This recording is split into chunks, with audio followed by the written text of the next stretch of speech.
Insoumis, vous y étiez, Manuel Bompard, même si je ne crois pas que vous criez, mais c'était... vous n'avez rien obtenu... Pardon ? Ça criait pas beaucoup, mais on va y revenir, terminer. Si, ça criait un peu quand même. Hein. Si, puis c'est dans le compte-rendu de l'Assemblée, vous n'avez rien obtenu, blablabla, censurer, c'est agir, etc. Alors c'est une interpellation. Voilà. Il y a 4 mois seulement, exactement au même endroit, ça paraît une éternité, Olivier Faure défendait la motion de censure au nom de toute la gauche après la déclaration de politique générale de Michel Barnier. Le NFP, c'est fini ? C'est-à-dire que ça n'existait plus vraiment, parce que le NFP, c'était une alliance électorale basée sur un contrat de législature, donc un programme de gouvernement, mais sans mode d'emploi pour faire vivre cette alliance dans l'opposition. D'ailleurs, contrairement à la NUPES, il n'y avait pas d'intergroupe, il n'y a pas d'intergroupe NFP à l'Assemblée, et dans le contrat signé, il n'est écrit nulle part que les députés NFP doivent censurer automatiquement, en plus de voter contre. En revanche, il y a en préambule, une sorte de pacte de non-agression dont on peut dire qu'il a bien volé en éclats. Nos parlementaires s'engagent à refuser la diffusion de fausses informations, la calomnie, le cyberharcèlement, les incitations à la haine, y compris sur Internet. On peut se demander si cet engagement-là a été réellement respecté. Vous faites allusion à un visuel diffusé sur les réseaux sociaux. Voilà, le voici, on va le voir, un visuel signé LFI qui met sur le même plan Marine Le Pen et Olivier Faure. Avec en titre « Les nouvelles alliances », image rapidement supprimée par LFI, mais qui a fait le tour des réseaux et de la gauche, jugée scandaleuse par tous vos partenaires. Manuel Bompard, vous avez fait le pari de l'isolement du PS, mais par ce seul message, vous avez ressoudé contre vous. Les socialistes sont outrés et demandent des excuses. Fabien Roussel affirme que les divergences ne justifient ni les oukases, ni les insultes. Même expression, longue expression sur Mediapart, dans une tribune de la part des députés écologistes. Les désaccords stratégiques ne sauraient se transformer en détestation au risque de nous entraîner dans des turbulences bien plus graves. Il fustige aussi l'obsession de l'élection présidentielle anticipée ou à échéance de 2027, la jugeant paralysante. Ça, c'est pour vous et pour Jean-Luc Mélenchon. C'est un reproche qui vous est souvent fait. Une faute grave, a dit encore Sophie Binet, qui, selon elle, banalise l'extrême droite. Au fond, la question qui vous est posée par vos partenaires, c'est est-ce que vous ne menez pas une stratégie perdante, stratégie dont l'échec aurait été montré par vos derniers résultats électoraux? C'est une question que vous me posez. Oui, c'est une question. Écoutez, je pense que vous avez une présentation des choses un petit peu partielle. Ah bon ? Oui, je vous donne juste un exemple pour que je vous dise ça. Par exemple, vous avez montré le contrat de législature du nouveau Front Populaire. Vous avez montré un extrait tout à l'heure. Avec ces principes qui bannissent la calomnie. Voilà, et puis vous n'avez pas montré, par exemple, le premier paragraphe de ce contrat. Ça aurait été intéressant. Le premier paragraphe de ce contrat, c'était le nouveau Front Populaire rassemble des formations politiques avec un objectif, si vous arrivez à zoomer sur le visuel, c'est la rupture avec le macronisme. C'est pas la continuité des gouvernements d'Emmanuel Macron. Donc vous voyez, vous ne pouvez pas dire les insoumis, vous ne respectez pas le contrat, parce qu'en l'occurrence, le contrat qu'on a défendu devant les électrices et les électeurs, c'était de se réunir, de se rassembler pour porter un programme. Moi, je vais vous rassurer tout de suite. Moi, je ne mène pas une guerre personnelle contre le Parti socialiste, ce n'est pas mon sujet, je ne suis pas là pour régler des comptes. J'essaye d'être fidèle aux engagements que j'ai pris devant les électrices et les électeurs. Pourquoi ce serait vous et vous seulement qui jugiez de la fidélité aux engagements du NFP? J'essaie de vous donner peut-être quelques arguments. Par exemple, dans le programme du nouveau Front Populaire, on défendait des investissements plus importants qu'aujourd'hui dans la transition écologique. Ce budget, le budget que le Parti socialiste vient de laisser passer, coupe 2,5 milliards d'euros dans le budget de l'écologie. Mais le Parti socialiste répète que ce budget n'est pas bon. Alors, ils ont voté contre. Mauvais. Et ils ont voté contre. Oui, mais c'est la censure qu'ils n'ont pas voté. Oui, vous avez raison, factuellement. Mais vous citiez Olivier Faure qui montait à la tribune de l'Assemblée nationale il y a 4 mois pour défendre une motion de censure. À l'époque, Olivier Faure, c'était d'ailleurs sur un plateau du service public, disait cette motion de censure, elle a un intérêt. On va voir ceux qui sont dans la majorité et ceux qui sont dans l'opposition. Vous pouvez retrouver ces déclarations de l'époque. Il disait ceux qui votent la censure sont dans l'opposition, ceux qui ne la votent pas sont dans la majorité. Donc les socialistes, ils ont pris une décision et cette décision, elle contribue à laisser passer ce budget. Au nom de la stabilité, est-ce que vous n'êtes pas d'accord qu'il faut et un budget et de la stabilité? Mais en fait, ça a été, si vous voulez, le grand mensonge de ces derniers jours. C'était l'idée que, de toute façon, il fallait forcément accepter ce budget, même s'il est mauvais, parce que sinon, il n'y aurait pas de budget du tout. Et on s'appuyait sur ça, sur, par exemple, des décisions qui ont été prises, de geler le pass culture, de ne pas créer des contrats pour le service civique. On a beaucoup entendu parler de ces exemples. Mais est-ce que vous savez, madame, que, en fait, ce n'était pas en raison de l'absence de budget que le pass culture était gelé ou qu'il n'y avait pas de contrat de service civique. C'est en raison de 2 circulaires qui ont été prises par Michel Barnier au moment de son départ, parce qu'il existait déjà un budget. La loi spéciale nous a permis de reconduire le budget précédent. En fait, il n'y avait aucune obligation à geler le pass culture ou à empêcher les contrats aidés. C'était une décision gouvernementale pour faire du chantage sur les parlementaires et pour leur dire maintenant, vous voyez, vous êtes obligés d'accepter ce budget, même s'il est très mauvais. Donc, la question qui était posée, c'est qui juge si on a été compatible avec les engagements qu'on a pris. Je vous ai donné un exemple sur l'écologie, mais je pourrais vous en donner plein d'autres. Quand il y a 1,5 milliard d'euros dans ce budget de coupe, dans le budget de l'enseignement supérieur et la recherche, ça, c'est pas compatible avec le programme qu'on a défendu devant les électrices et les électeurs. Quand 10 millions de personnes qui sont au tarif du marché vont voir le prix de l'électricité augmenter, ça, c'est pas compatible avec les propositions qu'on a prises pour défendre le pouvoir d'achat des Français. Donc moi, mon problème, c'est pas est-ce que les partis socialistes est gentil, est-ce qu'il est méchant, c'est pas mon sujet. Mon problème, c'est est-ce que oui ou non, en laissant passer ce budget, on protège les Français. Je crois l'inverse, et c'est la raison pour laquelle il fallait le censurer. Et donc ensuite, effectivement, c'est important de dire pourquoi le budget n'a pas été censuré. Et il n'a pas été censuré en raison de la décision du Parti socialiste de ne pas le censurer et en raison de la décision du Rassemblement national de ne pas le censurer. Est-ce que dire ça revient à dire que le Parti socialiste et le Rassemblement national sont la même chose ou sont équivalents? Évidemment non, donc madame. C'était une erreur de mais non, l'erreur, c'est une erreur qui consiste à interpréter ce visuel comme étant une manière de mettre sur le même plan 2 formations politiques qui n'ont évidemment rien à voir. Madame, et précisément, si une minute, je pensais que le Rassemblement national et le Parti socialiste étaient la même chose, vous imaginez bien que vous n'auriez pas fait ce visuel. Et je n'aurais pas fait le nouveau Front populaire. Et vous imaginez bien que je ne me serais pas allié avec le Parti socialiste. Pourquoi ce visuel et pourquoi l'avoir supprimé? Non, mais ce visuel, précisément pour une raison très simple, d'ailleurs, ce n'est pas celui-là qui a été publié, c'est d'autres, pour dire qui étaient les formations politiques qui n'avaient pas voté la censure et qui, par leur décision de ne pas voter la censure... sont des alliés. C'est ce que je lis. Sont alliés avec le gouvernement. Écoutez, c'est simple. Avec Emmanuel Macron, qui n'est pas le chef du gouvernement. Hein.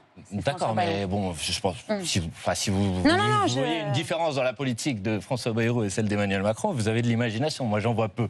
Mais précisément, qu'est-ce qui s'est passé? Il s'est passé le fait que si le gouvernement de François Bayrou est toujours en place aujourd'hui, c'est parce que le Parti socialiste et le Rassemblement national l'ont laissé en place. Je veux dire, c'est assez factuel de dire ça. Est-ce que ça revient à dire que le Parti socialiste et le Rassemblement national, c'est la même chose? Évidemment non. Hier, vous avez répété que le Parti socialiste et le gouvernement, c'était la même chose. Non, j'ai pas dit que c'était la même chose. Vous avez dit qu'il y a eu un changement d'alliance et qu'ils s'étaient ralliés. Évidemment, ça ne veut pas dire que c'est la même chose, ça, Patrick Cohen. Ça veut juste dire que le Parti socialiste, par cette décision, a rejoint, peut-être temporairement, je le souhaite, le camp du soutien au gouvernement, puisqu'ils ont laissé passer ce budget. Et si vous voulez empêcher un budget, vous votez la censure pour le faire tomber. Sinon, après, vous êtes responsable de ce qu'il y a dans ce budget, de toutes les coupes dont j'ai parlé. Par exemple, c'est vous qui avez décrété ça, pardon. Mais non, c'est pas moi. Non, c'est pas moi. Attendez, Patrick Cohen, c'est simple. C'est pas moi. C'est pas une interprétation. Soit le budget passe et il est mis en œuvre, soit le budget ne passe pas. Oui, mais si le budget ne passe pas, le gouvernement tombe. Et donc, ça ouvre une nouvelle crise politique. Donc, on voit bien que vous souhaitez qu'il y ait une crise politique, et une crise politique d'ampleur, puisque ce serait le 2e gouvernement en 3 mois. Mais, en tout cas, ça n'est pas simplement s'opposer à un budget, c'est faire tomber le gouvernement. Précisément, quand il y a un 49-3, c'est peut-être un peu technique pour les gens qui nous écoutent, mais quand il y a un 49-3 sur le budget, la seule manière qui vous reste pour vous opposer au budget, c'est de voter la censure. C'est la seule manière que vous avez pour formellement vous opposer à l'adoption de ce budget. Est-ce que c'est définitif pour vous, la situation du PS dans la majorité? Est-ce que vous ne laissez pas encore une chance la semaine prochaine? Si, ça dépend pas de moi, avec, par exemple, le PS qui compte déposer une nouvelle motion de censure contre la trumpisation du gouvernement Bayrou après ses propos sur le sentiment de honnêtement, ça ne dépend pas de moi. Il va y avoir encore 2 49.3. Il y en a un qui a été déclenché mercredi soir. Il y aura une nouvelle motion de censure sur ce qu'on appelle le budget de la sécurité sociale qui va avoir lieu lundi. Et il y en aura sans doute une autre mercredi. Je ne vous parle pas de celle du Parti socialiste, on y reviendra si vous voulez. Dans le budget de la sécurité sociale, c'est quand même intéressant que les gens qui nous écoutent le sachent. Dans le budget de la sécurité sociale, il y a 3,7 milliards d'euros de coupes dans les dépenses de santé. Et, par exemple, il y a une mesure dont personne n'a parlé, donc j'aimerais bien qu'on en parle. Ça ne va pas prendre longtemps. Il y a le fait que les apprentis qui gagnent moins que le SMIC, aujourd'hui, ils n'étaient pas soumis à la CSG. Là, ils vont, dans le budget de la sécurité sociale, être soumis à la CSG. C'est-à-dire un apprenti qui gagne 1 040 € par mois, vous allez lui demander de contribuer à hauteur d'une trentaine d'euros par mois. Je veux dire, c'est quand même important. Donc, les gens qui ne censurent pas le budget de la sécurité sociale, ils laissent passer ces mesures. Moi, je souhaite que le Parti socialiste revienne en quelque sorte à la raison dans l'opposition et censure le gouvernement à cette occasion. Ensuite, la motion de censure qui est présentée comme le Parti socialiste après, enfin pardonnez-moi, mais tout le monde sait que c'est un pistolet à eau. François Hollande lui-même, sur un plateau de télévision hier soir, sur votre antenne d'ailleurs, je crois, disait, de toute façon, si on voit que cette motion de censure a une chance d'être adoptée, on prendra nos responsabilités, on la retirera. Donc ça, c'est pas sérieux. Si vous voulez renverser le gouvernement, vous utilisez les motions de censure qui sont proposées. Oui, motions de censure symbolique. Bon, voilà, donc vous voyez bien que c'est pas sérieux. Je suis même pas sûr que le Parti socialiste, pour être honnête avec vous, va la déposer, cette motion de censure. Parce que, vous savez, il y a une semaine, le Parti socialiste disait que s'il n'y avait pas d'abrogation de la réforme des retraites, il censurerait le gouvernement. Et puis 3 jours plus tard, il a dit que si François Bayrou ne s'excusait pas, après avoir utilisé le terme de submersion migratoire, il censurerait le gouvernement. Bon, il n'y a ni abrogation de la réforme des retraites, ni excuse de François Bayrou, et pourtant il n'y a pas eu censure du gouvernement. Donc maintenant... Moi, j'attends de voir si les déclarations sont suivies des faits. Et maintenant, là, si on fait un point sur le NFP, le Parti socialiste fait toujours partie du NFP. Vous êtes toujours non, évidemment toujours que le Parti socialiste, par cette décision, a interrompu le nouveau Front populaire, et je le regrette. C'est vous qui décidez que le Parti socialiste ne fait plus partie du NFP. C'est pas moi. Aucun parti n'est propriétaire du nouveau Front populaire. C'est ce qu'ont répliqué les députés écologistes. Vous avez raison. Aujourd'hui dans une tribune. Et écoutez ce que disait Marine Tondelier hier soir sur BFM. Je ne pense pas qu'il y ait un tribunal qui décide, toi tu sors, toi tu rentres. C'est une volonté commune. Soit on hurle tous toute la journée, mais quelle catastrophe, c'est terminé. Ah, ils m'ont poignardé, je ne peux plus les voir. Jamais je serai dans une salle avec eux. Ok, bah c'est la fin, alors on se le dit. Soit on décide, et c'est la ligne très claire des écologistes, que tout ça est surmontable. Le nouveau Front populaire, si on l'étrique, si on enlève des gens, on perd. On condamne la France et les électeurs de gauche, écologistes, à ne jamais connaître ces moments-là. Qu'est-ce que vous leur répondez, mais surtout, qu'est-ce que vous répondez aux électeurs de gauche qui doivent se désespérer de voir ces nouvelles querelles, de voir que le nouveau Front populaire, ça suffit. J'ai essayé de faire un peu la démonstration dans mes réponses ce soir. Moi, je ne suis pas dans une querelle, je ne règle pas des comptes personnels, ce n'est pas mon sujet. J'essaye de produire une proposition politique qui a une forme de respect de la parole donnée, de sincérité dans son engagement. Et voilà ce que je lui réponds à Marine Tondelier. Elle a raison quand elle parle de volonté commune. Ça, c'est vrai. Moi, j'ai jamais prétendu que le nouveau Front populaire appartenait à qui que ce soit. C'est effectivement une volonté commune. Mais si vous voulez construire une proposition politique qui est à la fois une alternative au macronisme, puisque c'est ça l'objectif, et empêcher l'extrême droite d'arriver au pouvoir, vous devez avoir une proposition politique qui est clairement identifiée. Il ne peut pas y avoir de désaccord. Mais non, mais elle doit être clairement identifiée dans son rapport à Emmanuel Macron. Si vous donnez l'impression que les décisions qui vont être prises désormais par le gouvernement de François Bayrou, elles sont prises et elles peuvent être mises en place parce que le nouveau Front populaire a une responsabilité, parce que le nouveau Front populaire l'a laissé passer. Mais alors vous imaginez bien qu'à la prochaine élection...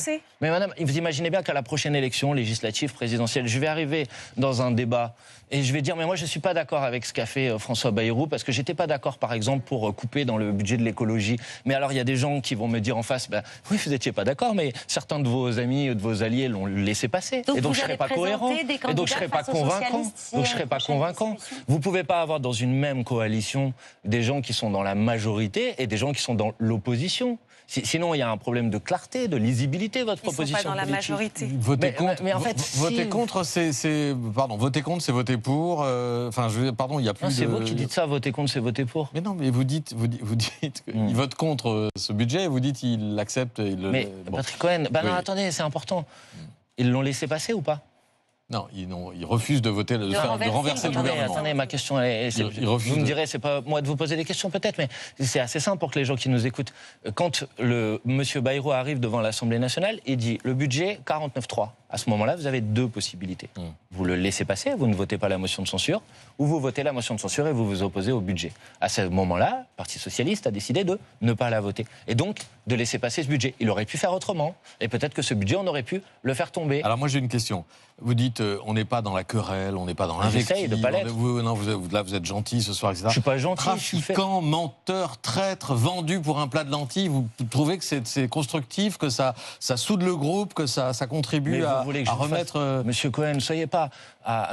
S'il vous plaît, n'ayez pas d'indignation à géométrie variable. C'est pas une indignation, je vous pose la question. Attendez, regardez. Quand depuis des jours et des jours, des semaines et des semaines, vous avez des dirigeants socialistes qui viennent sur les plateaux et qui disent il y aurait d'un côté la gauche qui travaille et de l'autre la gauche qui braille, ce serait moi, vous voyez.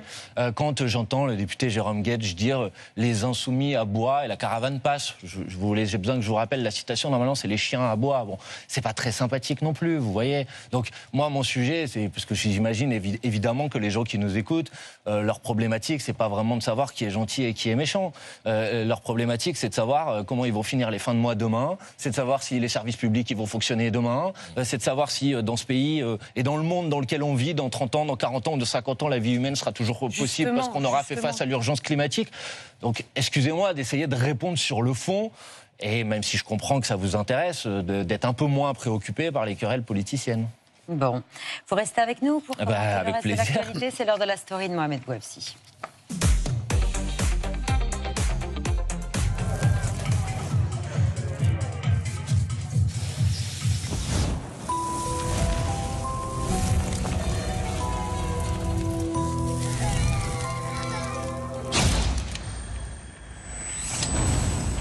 Chaque jour, des personnes payent le prix de la drogue que vous achetez. C'est l'histoire d'un plan qui tombe à point nommé. Alors que le ministère de l'Intérieur déploie sa nouvelle campagne de sensibilisation contre la consommation de stupéfiants, le maire de Grenoble met les pieds dans le plat avec une proposition choc, tester tous les députés. En faisant ça peut-être de façon anonyme, le but n'est pas de stigmatiser tel ou tel. L'idée est de montrer l'hypocrisie qu'il y a dans cette lutte contre le narcotrafic et de montrer la pénétration du narcotrafic partout dans la société. Les policiers le disent aussi, ceux qui restent devant les points de deal, ils voient défiler toute la société. La radio France Info publie aujourd'hui une enquête sur la consommation des produits stupéfiants à l'Assemblée nationale par des députés et des assistants parlementaires. Au micro de Margot Duguay, plusieurs collaborateurs confient anonymement cet usage. On retrouve ce genre de cas à la fois à l'Assemblée nationale, mais aussi en dehors, lors de soirées festives. Moi, j'ai un ancien député qui me parlait d'une soirée de 2018 où, dit-il, il a vu de l'abus en tout genre, des cachetons circuler, mais aussi donc au sein de l'Assemblée nationale. Moi, j'ai un député qui est encore en poste actuellement qui me dit, pour me déstresser, ça m'arrive de fumer du cannabis aussi dans mon bureau à l'Assemblée nationale. J'ai un collaborateur parlementaire aussi qui m'a dit avoir entendu un député qui n'est pas de son camp se faire un rail de coke aux toilettes de l'Assemblée nationale. Une nouvelle drogue serait à la mode au sein de l'hémicycle. Une drogue de synthèse, la 3-MMC, sorte de nouvelle cocaïne, substance beaucoup moins coûteuse et beaucoup plus addictive. Certains la consommeraient pour, je cite, tenir le coup et la charge de travail. Les députés sont-ils conscients de ce phénomène ? Il n'y a pas de raison que ce problème de santé publique qui touche une large part de la population, elle ne touche pas aussi des personnes qui travaillent dans cette assemblée. On a un rythme que moi je qualifie de dysfonctionnel. 4-5 heures du matin, en commençant à 9 heures. Moi, ce que j'observe plus facilement détectable, c'est l'alcoolisme. Je suis président des restaurants de l'Assemblée nationale et on a augmenté le prix de l'alcool, notamment pour éviter des consommations excessives. Dès lors que vous avez du stress, vous pouvez à un moment donné développer... des addictions. Il pédale dans le vide, je vois pas bien où est le surmenage. Il y a une séance tous les 36 du mois, on fait une mission de censure par semaine.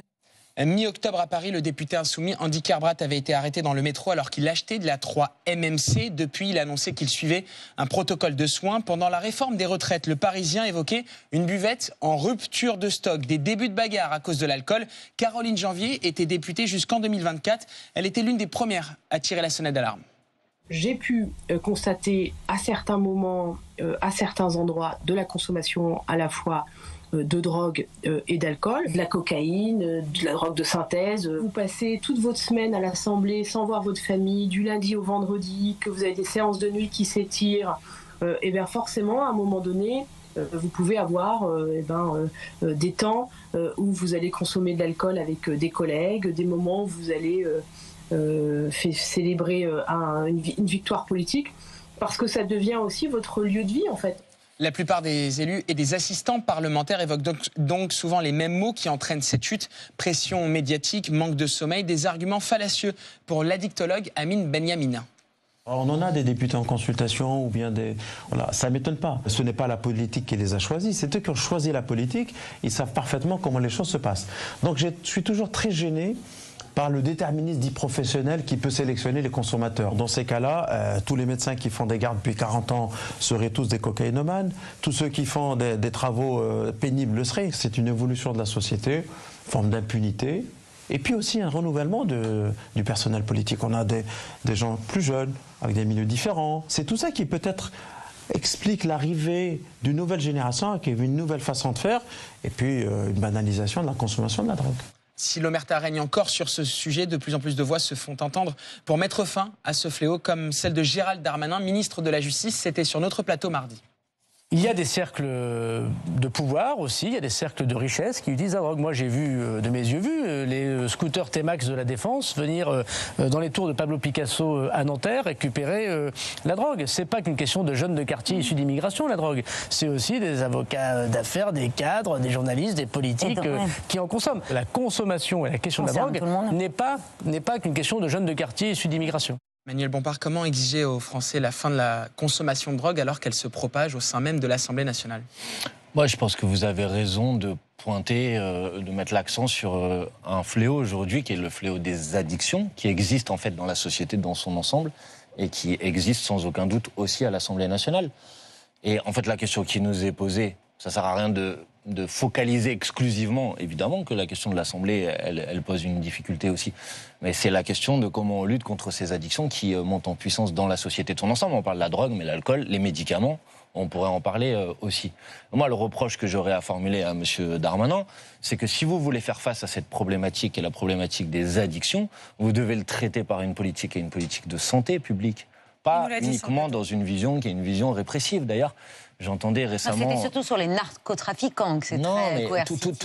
Tout le vocabulaire qui a été utilisé depuis des années et des années, qui identifie la question de la drogue uniquement par le volet répressif, à mon avis, ne fonctionne pas. Et j'entendais récemment sur un plateau de télévision Alain Boer, dont on ne peut pas vraiment dire qu'ils sont, je crois, un insoumis dans les prises de position qui sont les siennes, qui est un criminologue, qui est quand même plutôt un spécialiste de ces sujets, qui disait à peu près exactement la même chose que moi, qui disait il faut prendre à bras-le-corps cette question de la lutte contre les addictions et il faut le traiter comme étant une problématique de santé publique. Les gens qui aujourd'hui sont tombés dans ces addictions-là, ils sont malades. Donc en fait, il faut les soigner, il faut les accompagner. Gérald Darmanin nous disait la même chose. Il peut y avoir des députés, évidemment. Il peut y avoir des députés. Moi, personnellement, j'ai jamais vu des députés consommer de la drogue, mais oui, il y a des problématiques d'alcool. Je ne crois pas qu'on puisse dire non plus que le stress soit en quelque sorte un facteur qui le justifie, parce que je pense qu'il y a plein d'autres professions où on est aussi confronté à des problèmes de stress, à des problèmes de souffrance, à des problèmes d'inquiétude. Il y a notamment les chauffeurs de cars scolaires qui sont... Voilà, par exemple. 49 chauffeurs de cars scolaires ont été contrôlés positifs aux stupéfiants ou à l'alcool depuis lundi. C'est sur 9000 contrôles après la mort d'une adolescente la semaine dernière. Des voix appellent à tout simplement interdire à vie des chauffeurs de conduire après un contrôle positif. Bah, vous voyez, je comprends qu'on puisse en arriver à se dire des choses comme ça, mais une personne, si elle est malade, il faut la soigner. Il ne faut pas juste penser uniquement sanction, il faut penser accompagnement, il faut penser soins. Vous avez évoqué des parlementaires qui ont été confrontés à des problèmes d'addiction. Bah, il faut qu'ils suivent un parcours de soins pour essayer de s'en sortir. Or, cette manière d'être uniquement dans la culpabilisation de la personne, je pense pas que ça facilite le parcours de soins. Moi, c'est au nom de l'efficacité que je dis ça. C'est pas par angélisme ou par volonté de ne pas voir le problème. C'est que si vous voulez vraiment résoudre, vous devez accompagner la personne pour la sortir de son addiction. Et je vois à chaque fois que dès qu'on arrive sur ce sujet, on est uniquement dans une logique de la culpabilisation, de la pénalisation, et je pense que ça fonctionne pas. Pierre. Je reste dans la sécurité routière. Premier degré, 80% des automobilistes reconnaissent utiliser leur téléphone en conduisant, un chiffre qui grimpe à 97% pour les conducteurs de véhicules de société, avec des risques accrus d'accidents. Pour le prévenir, la sécurité routière a décidé de lancer ce spot de prévention. J'imagine que tu n'as pas vu passer mon mail par rapport au bilan prévisionnel de la société. Du coup, je t'ai fait une présentation en plusieurs points. Le premier point... Hey, toi aussi tu veux devenir millionnaire? Alors inscris-toi à ma formation pour devenir le... Parmesan piment d'Espelette. Un peu de blush. Cheddar. Cavalier B6. Attends, j'ai un appel hyper important, je te mets en attente. Allô, mamie? Mon chaton, j'ai encore un problème avec Internet. Allô? Ouais, mamie, attends, je te rappelle. Quand vous regardez votre téléphone, qui regarde la route? Et les statistiques disent qu'un SMS au volant multiplie par 23 le risque d'accident. Là, on n'est pas dans la répression, on est dans la prévention et l'éducation, si j'ose dire. Évidemment. Je ne sais pas quoi vous dire d'autre que n'utilisez pas votre téléphone au volant, c'est pas bien, c'est dangereux. Vous vous mettez en danger, vous mettez les autres en danger, évidemment. C'est officiel depuis hier, la France dispose donc d'un budget pour 2025 avec côté recettes 12 milliards d'euros de prélèvements supplémentaires sur les entreprises, dont 8 milliards générés par une surtaxe d'impôt sur les sociétés qui concerne 440 groupes dont le chiffre d'affaires dépasse le milliard d'euros. Une surtaxe qui pénalise le Made in France et pousse à la délocalisation pour les uns, quand les autres dénoncent un chantage. Moi, je sens la colère monter. L'incompréhension tourne à la colère. Ceux qui peuvent partir, partent. Et ils ont raison. Il y a une rationalité économique. Nous, on est là, les entrepreneurs, pour faire de la croissance, pour investir, pour innover, pour embaucher. Je parle à titre personnel, mais je pense que tous les chefs d'entreprise, des Leclerc, des Intermarchés, des Système U, des Intersports, on est des gens de terroir, on sait d'où on vient, on doit à notre pays. Il n'y a aucun d'entre nous qui ferions un chantage comme ça. Bonsoir Dominique Schelcher, directeur général de Système U. Merci de votre présence ce soir à l'occasion d'un abécédaire pour réussir de A à Z, où vous livrez vos conseils d'entrepreneurs engagés et enthousiastes. Un abécédaire où à la lettre I, T ou S, on ne trouve ni impôt, ni taxe, ni surtaxe. Et pourtant, cet effort supplémentaire et provisoire qui est demandé aux plus grands groupes français provoque un débat enflammé avec des pour, des contre. On le précise tout de suite. Votre fonctionnement en coopérative vous permet d'échapper à cette surtaxe qui pourtant pourrait vous concerner. Dans l'esprit, du coup, vous n'êtes pas contre. Attention, je précise, je suis à la tête d'une coopérative de 1800 entreprises indépendantes qui, par leur fonctionnement, ce sont des PME qui ont chacune leur fiscalité et la coopérative dans son ensemble, du coup, ne sera pas soumise. Premier point. Ensuite, je rappelle quand même que le taux de prélèvement obligatoire sur les entreprises en France est le plus élevé d'Europe, ou un des plus élevés d'Europe, ça c'est la base, et que donc le principe général, c'est qu'il faut arrêter de taxer et de taxer de manière supplémentaire. Maintenant, ceci dit, en tant que citoyen, ça ne me choque pas qu'à un moment, de manière ponctuelle, c'est pour un an, il y a une contribution d'entreprises puissantes qui ont les moyens pour contribuer à une situation exceptionnelle. Mais à une condition aussi, c'est que derrière, on enclenche la chose la plus importante, la baisse des dépenses publiques. C'est ça qu'attendent les chefs d'entreprise, ceux qui ont dit à un moment, à l'automne notamment, mais pourquoi pas, mais en contrepartie de la baisse des dépenses publiques, qui est la chose la plus importante à mener. La France surtaxe alors que l'Amérique de Trump baisse les impôts des sociétés, ça peut donner le sentiment aux entreprises françaises qu'elles perdent du terrain par rapport à leurs concurrents américains. Mais derrière, alors encore une fois, nous, on est dans les territoires de France. Mes magasins sont à 50% dans des communes de moins de 5000 habitants. Non, on est non délocalisable. Donc on ne subit pas tout ça. Mais j'entends que ceux qui sont sur les marchés internationaux et qui voient ce vent nouveau aux États-Unis, mais aussi dans tout l'arc asiatique, se disent mais notre compétitivité, elle devient décalée par rapport à ces acteurs-là. Faisons attention. Et c'est ça que les chefs d'entreprise ont dit ces derniers temps. Oui, ils ont dit aussi qu'il y avait une surréglementation qui, effectivement, les rend presque anti-compétitif. Vous parlez même de boulet d'anti-compétitivité, vous. Mais absolument. Et là, c'est vraiment le point qui, dans ce débat, moi, me concerne directement et me préoccupe et m'intéresse et sur lequel je suis même prêt à m'impliquer. C'est Bercy qui a dit. Bercy a dit la suradministration et la paperasserie en France... On perd combien ? 60 milliards d'euros par an. 60 milliards d'euros par an. Attaquons-nous déjà à ça. Attaquons-nous. Et donc, il y a une loi de simplification qui est en cours, en travail actuellement, avec des pistes intéressantes. Une piste intéressante serait que chaque nouveau texte qui touche les entreprises soit testé au préalable par des chefs d'entreprise pour voir si c'est possible de bien le mettre en œuvre. Ça, par exemple, c'est une bonne idée. Vous avez un exemple très concret sur justement cette surréglementation. Pour lancer un nouveau magasin, il faut compter 10 ans. Il faut 10 ans. Tous les derniers magasins qu'on a lancés, pour 10 000 raisons qui se cumulent, il faut 10 ans. Les derniers qu'on a ouverts en fin d'année dernière, en début d'année, c'est 10 ans de travail. Mais on perd du temps. Et perdre du temps dans l'économie, c'est perdre de la compétitivité, perdre de l'activité, perdre de la croissance. Et ça, c'est, si vous voulez, ce qui se passe aujourd'hui, c'est en France, on est empêché. On est empêché. Et qui l'a dit le premier, finalement, ces derniers temps, avant même les chefs d'entreprise? C'est les agriculteurs. Eux-mêmes sont aussi empêchés dans plein de domaines dans leur territoire. Et c'est un peu ce mouvement-là d'être empêché qui est exprimé fortement aujourd'hui. Il faut qu'on se remette en cause. Ça vous déprime parce que, à la lettre B, il y a blues. Vous décrivez le fait qu'un chef d'entreprise peut traverser des moments de grande solitude, de doute, d'interrogations essentielles, difficiles à vivre. Est-ce que ça vous file un coup de blues, le bras de fer annuel des négociations commerciales avec les grandes marques qui réclament encore des hausses de prix ? Pour les Français, oui, ça me donne un coup de blues parce que l'objectif de ce travail qu'on mène actuellement, vous avez raison, c'est d'obtenir le meilleur prix pour les Français et après ces années d'inflation, d'essayer d'obtenir des prix en baisse. Et quand on vient nous voir avec des demandes de hausse parfois disproportionnées, je ne mets pas tout le monde dans la même position. Il y en a qui sont raisonnables, notamment les PME, avec qui on travaille beaucoup et avec qui on a déjà beaucoup signé d'accords, c'est raisonnable. Mais un certain nombre de grandes entreprises, je dirais, exagèrent et on est en pleine discussion, voire parfois en blocage. Vous dites même qu'elles mentent quand elles parlent de hausse des coûts des matières premières ? Certaines. Si vous voulez, nos acheteurs, ils ont quoi? On les équipe, on les informe, ils ont toutes les données d'évolution des cours de matières premières. Il y en a bien sûr qui augmentent parfois encore, mais il y en a beaucoup qui baissent ces derniers temps. Et donc, quand on vient nous voir avec des chiffres décalés, c'est pas possible.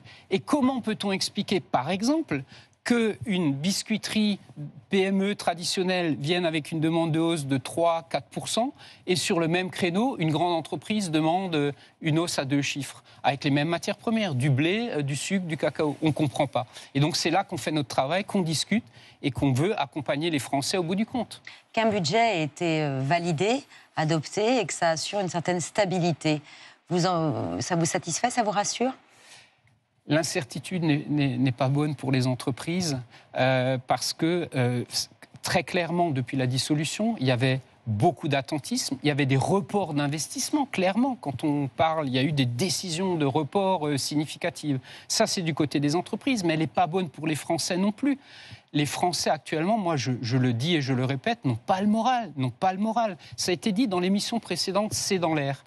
80% des Français se restreignent actuellement. C'est ça la réalité des Français dans les campagnes encore actuellement. Et donc, l'incertitude n'était pas bonne et d'avoir un peu de visibilité, même si sans doute tout n'est pas parfait, et mon voisin sans doute est pas d'accord, mais tout n'est peut-être pas parfait, mais au moins il y a un peu de stabilité et de clarté pour un certain temps. Et ça, c'est important. Et surtout, ce qui compte maintenant, c'est déjà, j'imagine, de préparer le budget 2026, le budget suivant. Ça nuance pas un peu non, mais moi, votre position? Je vais vous dire les choses franchement, j'aimerais beaucoup être d'accord.